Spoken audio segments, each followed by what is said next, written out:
I'll give you a little example. I used to have a lightsaber. Vom, vom, vom, vom, like that. One of these lightsabers. It was from a Star Wars episode a good few years ago. It's all right if she wants to stay here, it's fine. I can still preach holding a hand. And what this lightsaber was special about was it was one of these limited edition ones. And I bought it and kept it in the box. Because I was older then. I wasn't a kid. I was older, and I thought, I'll keep it. Because you know what these things are like, these Star Wars things. I mean, remember these old Millennium Falcons from years ago, and they're worth a fortune now. And I thought, I'll keep it in its box, keep it nice, keep it tidy, and it would be fantastic. And then in like 30, 40 years' time, I'll give it to Jack, and Jack can flog it for like loads of money. Yeah? It's all right, mate, we're giving it away already. But one day, Jack saw it on the top of my cupboard. And he said, oh, can I play with that? And we both went, no, Daddy's keeping it for special. Yeah? And over time, he kept asking. It's like, no. And then one day I said, okay, I'll get it out and you can hold it. Yeah? I'll get it out and you can have a little vom, vom, vom around. He said, does it work? I said, yeah, you press the button here and it makes noise. Wow, cool. His eyes lit up like that. Around the house. Careful, Jack. It's in mint condition. It's boxed.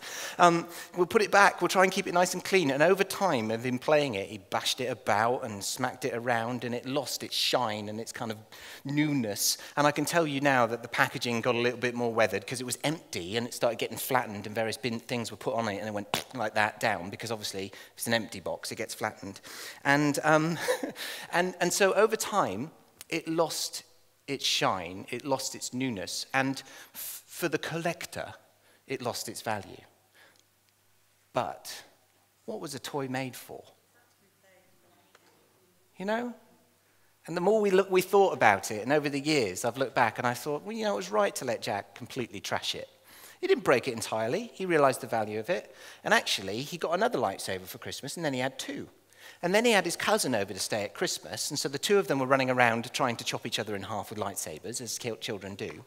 And at that point, Jack said, can I give it to Thomas for him to take back to Sweden? Oh, that was a wrench. That's my lightsaber. Actually, it wasn't. It wasn't that big a decision. It was like, yeah, of course you can have it. He said, well, should I give him my one, or should I give him your one, Daddy? And I said, you give him mine. Then that way you still get to keep your one. And so Thomas in Sweden now has my collector's edition lightsaber, which is probably now sitting in the cupboard or thrown out. But it got played with, and it got used, and it was used for the purpose it was originally intended to be made for. Correct? Right. That's how you make a home, because a home isn't supposed to be a showroom.